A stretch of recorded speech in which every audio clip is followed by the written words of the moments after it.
E a gente fala sobre um assunto muito grave, muito sério. Violência obstétrica. Para que você tenha uma ideia, de acordo com a Fiocruz, 45% das gestantes atendidas pelo Sistema Único de Saúde entre 2011 e 2012 sofreram algum tipo de violência obstétrica. É algo impressionante. Um desses casos ocorreu com uma dona de casa, município de Japaratuba. O que houve? O parto aconteceu há 6 meses e até hoje ela experimenta sequelas. Ela sente as consequências. Ela e o marido decidiram acionar a justiça. E esses abusos sofridos por mulheres, quando vão procurar por serviços de saúde, esses abusos precisam ter um fim. Balança aí. Maiara descobriu a gravidez aos 8 meses de gestação. Foi uma surpresa, mas o que ela não imaginava era que o parto seria doloroso. O parto normal e sem nenhuma humanização. Não tinha bolsa estourada, não tinha perda de líquido, nada. E desse cabelo que ele viu da criança, ele me levou para uma sala onde atende Covid e outros casos mais, sabe? E eu fiquei lá 1 hora de relógio dentro dessa sala. As enfermeiras botou essas partes do braço, né, em cima da barriga, para a criança descer. E nada da criança nascer, nada, já tinha estourado a bolsa. Eu interrompi o parto por 3 vezes também, porque eu não estava aguentando, porque era uma coisa nova, que eu nunca tinha titado, né? E aí aquele desespero, aquela tortura toda, a criança nasceu 6h30 da tarde, né? E aí também meu filho nasceu sem reação nenhuma, a reação dele foi 0. Ele passou 1 minuto e 55 para dar o primeiro choro. Limparam meu filho com pano de prato, não tinha o que limpar a gente lá. Minha placenta foi toda esbagaçada. A mulher também relata que teve cortes profundos e nenhuma higiene durante o procedimento. Me limparam com papel toalha, não tinha nada para me limpar, esse tempo todo numa cadeira de plástico, porque ninguém queria ir comigo para Santa Isabel. Peguei ponto do períneo até o ânus, devido a isso, meu irmão. Até hoje você enfrenta as consequências desse parto? Até hoje enfrento, sou mulher doente. Se eu fizer qualquer tipo de esforço, se eu for lá em cima, sai sangue ainda. Já tem 6 meses, sabe? De sair tudo, mas ainda sai sangue. O marido de Maiara acompanhou o desespero da esposa na recepção da clínica. Chegou a questionar a forma que o atendimento foi feito pela equipe médica, mas não conseguiu ajuda. Estava lá fora com o guarda municipal, chegou lá a polícia e não podia fazer parto ali, ninguém interviu, pô. Entendeu?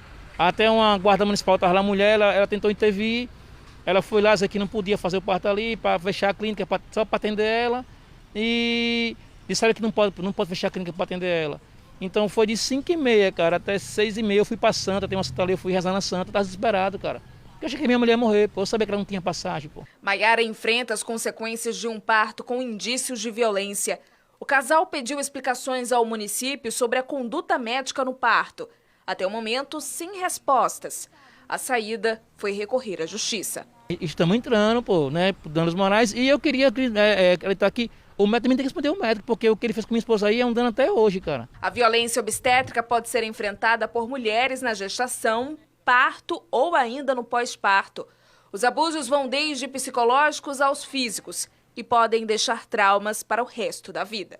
A violência obstetrícia ela é uma categoria de violência contra a mulher, porque é infligida contra as mulheres, né, durante o trabalho de parto. A violência obstetrícia ela pode acontecer de diversas ordens, como o excesso de medicamento que essa mulher recebe ou a ausência de medicamento durante o trabalho de parto, intervenções excessivas, né, como cortes maiores do que deveriam ter sido ou mais profundos, ou excesso de mexer, né, na barriga, no ventre dessa mulher, no ato de retirar a criança lá de dentro, causando muitas dores posteriores na sua recuperação.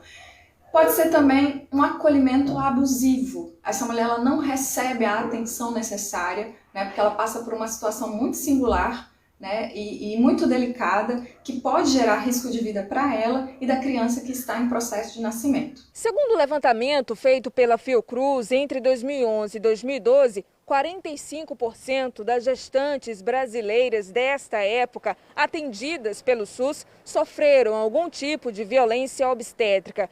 Segundo as entidades relacionadas ao tema, o problema sempre aconteceu, mas raramente foi denunciado. As práticas que envolvem a violência obstétrica, infelizmente, são práticas que foram normalizadas ao longo das décadas. Então, são práticas que, mesmo que as mulheres se sintam violentadas e mesmo que sejam práticas dolorosas, as mulheres vão ter como normal. Isso é o que faz parte de ser mulher, isso é o que faz parte de parir. Infelizmente, essa é a ideia que muitas mulheres e muitos profissionais também têm sobre o processo. Diante de casos de suspeita de violência obstétrica, a recomendação é que a vítima faça denúncias. A primeira coisa e a coisa mais importante é ter acesso ao próprio prontuário. Esse prontuário é do paciente. Quando eu digo isso, eu estou dizendo que o prontuário ele deve ser escrito de forma legível. O prontuário ele deve ser entregue quando solicitado. É muito importante isso, não se precisa esperar 15 dias, 20 dias para entregar um prontuário. Então, esse é o primeiro documento que a gestante que sofreu violência precisa ter. E, a partir daí, ela tem várias opções que são importantes que ela faça todas elas em conjunto. Por exemplo, entrar com uma denúncia na ouvidoria do hospital, onde ocorreu a violência. A pessoa pode também fazer uma denúncia no conselho de classe do profissional. A gestante ela pode ir no Ministério Público, a depender do tipo de violência que sofreu, porque a violência pode ser uma lesão gravíssima, por exemplo, quando nós temos um corte que foi mal feito, mal suturado. E buscar também um profissional de direito, uma advogada, para fazer o processo da indenização na seara civil também, que muitas vezes é necessário. Nós temos reportagens muito específicas que merecem essa nossa atenção tão especial. Violência obstétrica. Talvez você nem tenha ouvido falar dessa expressão assim mais técnica, mas é muito importante entender o que é isso e como isso acontece. Apesar do relato da paciente e do marido, mostrados na reportagem, há um outro lado da questão. A Secretaria de Saúde de Japaratuba informou que ela chegou à unidade de urgência em trabalho de parto ativo, com dilatação completa e foi atendida pela equipe plantonista. Esclareceu que o transporte para outra unidade de saúde, naquele momento, era inviável, porque representava risco à saúde da mãe e também do bebê.